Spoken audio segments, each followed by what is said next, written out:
마른 땅을 적시는 담비 같은 방송 가무에 오신 여러분 환영합니다. 저는 성경의 기초교리를 알기 쉽게 풀어 설명드리는 알기 쉬운 성경교리의 목사 차주영입니다. 자, 지금까지 우리는 하나님에 대한 일반적인 지식들을 살펴보았다면 오늘부터는 보다 깊게 성경에 기록된 하나님의 속성에 대하여 살펴보도록 하겠습니다. 오늘 우리가 함께 다룰 내용은 성경 속에 기록된 하나님입니다. 자, 지난 강좌에서 우리는 이 신이라는 용어가 하나님과 같은 단어라는 사실을 배웠습니다. 그러면 기독교에서 믿고 있는 신은 누구일까요? 다음에 모세와 하나님의 대화를 들어보시기를 바랍니다. 하나님이 또 모세에게 이르시되 너는 이스라엘 자손에게 이같이 이르기를 나를 너희에게 보내신 이는 너희 조상의 하나님 곧 아브라함의 하나님, 이삭의 하나님, 야곱의 하나님 여호와라 하라. 이는 나의 영원한 이름이요 대대로 기억할 나의 표혼이라. 출애굽기 3장 15절 말씀입니다.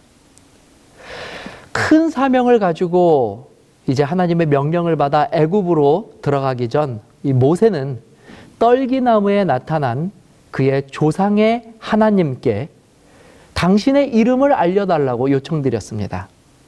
그리고 그때 그 신께서 알려주신 이름이 바로 여호와입니다. 그날 이후로 성경에 등장하는, 성경이 가리키는 하나님의 이름을 명확하게 알게 되었고 드디어 하나님 앞에 그분의 이름 여호와를 붙일 수 있게 된 것입니다. 즉 이제 누군가 너희들이 믿는 신이 누구냐라고 묻는다면 우리가 믿는 신은 여호와 하나님이라고 답할 수 있게 되었다는 말입니다. 자, 정리하면 기독교의 신 하나님은 여호와이며 그분이 우리의 하나님이신 것입니다. 자, 이제 우리가 하나님의 이름을 알게 되었으니 본격적으로 여호와 하나님은 어떤 하나님이신지 알아야 할 필요가 있을 것입니다. 너무 감사하게도 바로 이 성경에는 하나님의 이름뿐만 아니라 하나님에 대해 우리가 알아야 할 모든 것들이 기록되어 있습니다. 예를 들어 여호와 하나님은 천지와 만물을 창조하신 창조의 하나님이라는 것, 또 타락한 인류를 용서하시고 구원하시기 위하여 일하는 구원자 하나님이라는 것과 같은 것들이 모두 이 성경을 통하여 알게 된 하나님에 대한 정보들인 것입니다. 그러나 무엇보다 우리가 성경을 통하여 깨달아야 할 여호와 하나님에 대한 지식은 그분이 우리에게 가지고 계신 마음입니다. 일반적으로 성경을 하나님이 인류에게 보내신 하나님의 사랑의 편지라는 표현을 자주 이야기합니다. 아마도 한 번 정도는 들어보셨을 것입니다. 물론 그런 정의를 내리게 된 이유 역시도 이 성경에 인류를 사랑하는 하나님의 모습이 매우 구체적이고 세심하게 다루어져 있기 때문입니다. 그런 의미에서 너무나 유명한 성경 한 구절을 제가 읽어드리겠습니다. 요한복음 3장 16절입니다.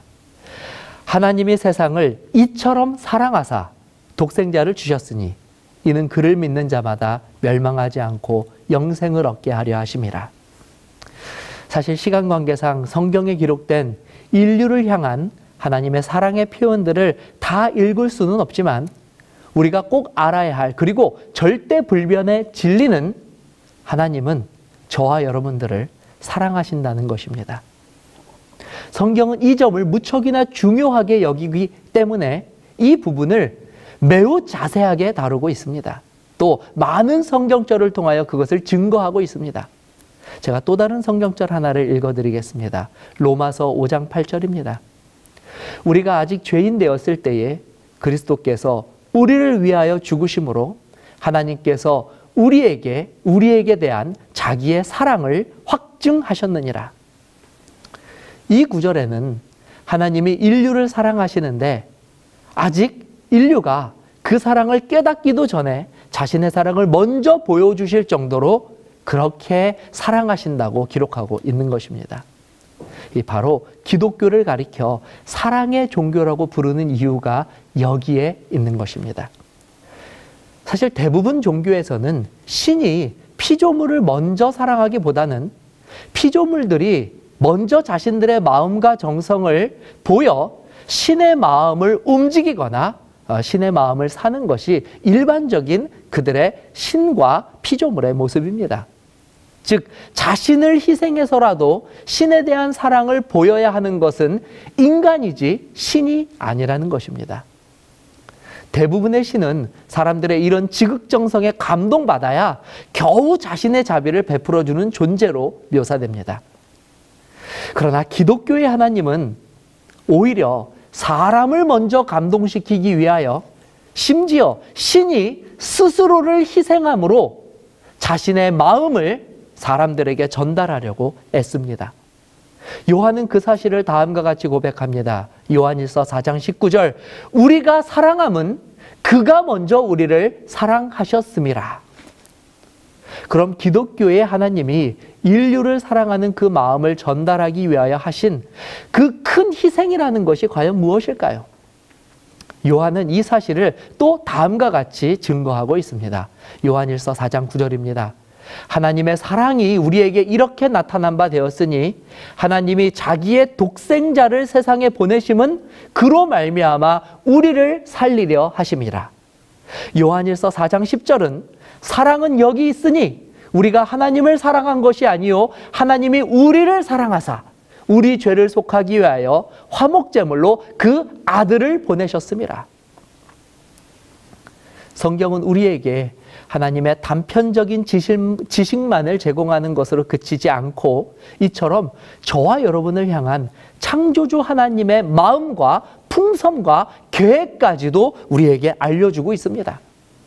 그러므로 하나님을 알기 원하시는 분들이시라면 지식적인 하나님에 대한 정보만으로 만족할 것이 아니라 마치 사랑하는 사람의 편지를 읽을 때 내용뿐만 아니라 그 편지를 기록하는 자의 마음도 함께 알게 되는 것처럼 그렇게 성경을 통하여 여호와 하나님에 대한 더 풍성하고 완전한 이해에 다다르게 되시기를 바랍니다.